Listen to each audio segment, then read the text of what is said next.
손흥민 선수는 팔레스타인과의 경기에서 다시 한번 자신의 가치를 증명하며 축구 팬들에게 깊은 인상을 남겼습니다. 이번 경기는 2026년 월드컵 예선을 향한 중요한 걸음을 내딛는 자리였으며 손흥민은 8.5점이라는 높은 평점을 기록하며 팀 내 최고 선수로 선정되었습니다. 또한 소파스코어에서도 8.3점이라는 점수를 받으며 경기의 핵심 선수임을 입증했습니다. 특히 대표팀에서 손흥민의 움직임은 토트넘에서의 역할과는 상당히 다른 모습을 보였습니다. 그는 왼쪽 측면에서만 머무르지 않고 오른쪽 박스 근처와 중앙에서도 활발히 움직이며 상대 수비를 혼란스럽게 했습니다. 이 같은 다재다능한 움직임은 그의 뛰어난 축구 지능과 전술적 가치를 다시금 증명하며 팀의 득점 기회를 다수 만들어냈습니다. 이번 경기를 통해 손흥민이 단순히 득점원이나 어시스트 제공자에 그치지 않고 팀 전체의 경기 운영에 깊이 관여하는 선수임을 다시 한번 확인할 수 있었습니다. 팔레스타인과의 경기에서 손흥민은 단순히 기술적 우위를 보인 것이 아니라 맞춤 전술 속에서 창의적인 플레이로 빛을 발했습니다. 특히 16분에 나온 손흥민의 골 장면은 이번 경기에서 그의 진가가 가장 잘 드러난 순간이었습니다. 그는 상대 수비 2명을 유인하며 감각적인 패스를 동료에게 전달했고 이후 원투 패스를 통해 빠르게 공간을 파고들었습니다. 손흥민의 스피드와 정확한 판단력 덕분에 팔레스타인의 수비는 무너졌고 그는 완벽한 마무리 슈팅으로 득점에 성공했습니다. 이 장면은 대표팀 전술이 그의 능력을 극대화했음을 보여줍니다. 빠른 역습 상황에서 그의 움직임은 단순히 속도가 빠르다는 것 이상의 가치를 지녔습니다. 상대 수비를 유인하고 공간을 창출하는 과정에서 그는 자신의 뛰어난 공간 이해도와 동료와의 호흡을 통해 득점 기회를 만들어냈습니다. 이는 손흥민이 단순한 피니셔가 아니라 팀의 창의적인 중심임을 증명합니다. 대표팀에서 빛을 발한 손흥민의 활약은 토트넘에서의 역할과 비교하면 아쉬움을 남깁니다. 토트넘에서는 손흥민이 주로 왼쪽 측면에 고정되어 플레이하는 모습을 자주 볼 수 있습니다. 그는 터치라인 근처에서 크로스를 올리거나 반대편 윙어인 브렌넌 존슨을 겨냥해 패스를 연결하는 데 주력하고 있습니다.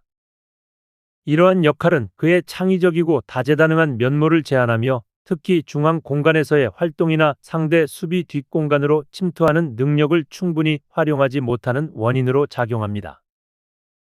반면 대표팀에서는 그의 역할이 훨씬 더 유연합니다. 그는 측면뿐만 아니라 중앙과 박스 근처에서 자유롭게 움직이며 상대의 수비 조직을 흔들었습니다.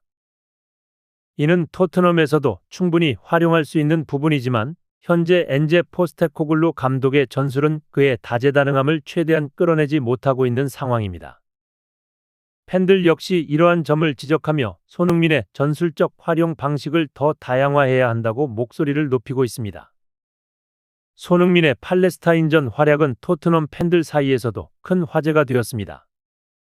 팬들은 손흥민이 대표팀에서 보여준 다재다능함과 적극적인 움직임에 감탄하며 토트넘에서도 손흥민의 침투 능력을 더 많이 활용해야 한다 는 목소리를 냈습니다. 특히 황인범의 패스를 받아 공간으로 침투하며 득점 기회를 만들어낸 장면은 팬들에게 강렬한 인상을 남겼습니다. 비록 오프사이드 판정으로 골이 취소되었지만 그의 첫 터치와 빠른 움직임은 찬사를 받기에 충분했습니다. 팬들의 반응은 다양했습니다.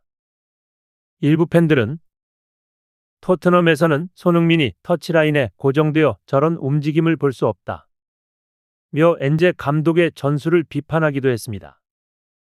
또 다른 팬들은 손흥민이 대표팀처럼 자유롭게 움직일 수 있다면 토트넘의 공격력이 훨씬 강해질 것이라고 주장하며 전술 변화를 요구했습니다.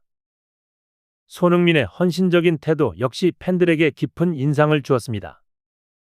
한 팬은 손흥민은 뛸 수 있는 모든 순간을 소중히 여기는 선수 라며 그의 프로 정신을 칭찬했습니다.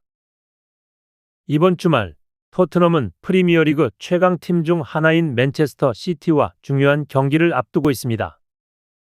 손흥민은 과거 맨시티를 상대로 강한 모습을 보여왔기에 팬들은 그의 활약에 큰 기대를 걸고 있습니다. 특히 그는 맨시티 킬러라는 별명에 걸맞게 강팀과의 경기에서 빛을 발해왔습니다. 하지만 이번 경기도 그의 활약이 엔제 감독의 전술 선택에 달려있다는 점에서 변수로 작용할 가능성이 큽니다. 엔제 감독은 이전 카라바오컵 경기에서 맨시티를 상대로 수비를 내리고 역습을 노리는 전술로 승리를 거둔 경험이 있습니다. 따라서 이번 경기에서도 비슷한 전략을 채택할 가능성이 큽니다. 손흥민뿐만 아니라 셉셉과 브렌넌 존슨 등 공격진의 폼이 좋은 상태인 만큼 손흥민의 속도와 공간 침투 능력을 제대로 활용한다면 맨시티를 상대로도 좋은 결과를 기대할 수 있습니다. 대표팀에서 손흥민은 단순히 특정 위치에 머물지 않고 경기 전반에 걸쳐 다재다능한 역할을 수행했습니다. 그는 상황에 따라 중앙과 측면, 심지어 박스 안에서도 자유롭게 움직이며 상대 수비를 흔들었고, 이는 그의 창의성과 축구 지능을 극대화하는 데 큰 도움이 되었습니다. 반면 토트넘에서는 그의 역할이 지나치게 제한적이라는 점이 아쉽습니다. 토트넘 팬들은 손흥민이 대표팀에서처럼 수비 뒷공간으로 침투하는 움직임을 더 자주 보고 싶다 며 그의 활용 방식의 변화가 필요하다는 의견을 내고 있습니다. 손흥민의 대표팀 활약은 그가 적절한 환경에서 얼마나 강력한 무기가 될 수 있는지를 보여줬습니다. 토트넘 팬들은 그의 침투 능력을 활용한 공격적인 전술을 기대하고 있으며 엔제 감독이 변화된 전술로 손흥민의 잠재력을 최대한 끌어낼 수 있기를 바라고 있습니다. 다가오는 맨시티전은 이러한 변화를 시도할 중요한 기회가 될 것입니다. 팬들과 전문가들은 엔제 감독이 대표팀에서의 손흥민 활용법을 참고해 그의 창의적이고 역동적인 플레이를 토트넘에서도 재현하기를 기대하고 있습니다. 이번 경기가 단순한 승패를 넘어 손흥민의 미래 활용 방식을 결정지을 중요한 시험대가 될 것으로 보입니다. 손흥민의 활약이 토트넘의 경기력에 어떤 변화를 가져올지, 그리고 엔제 감독이 그의 재능을 최대한 활용할지 지켜보는 것은 축구 팬들에게 있어 흥미로운 관전 포인트가 될 것입니다.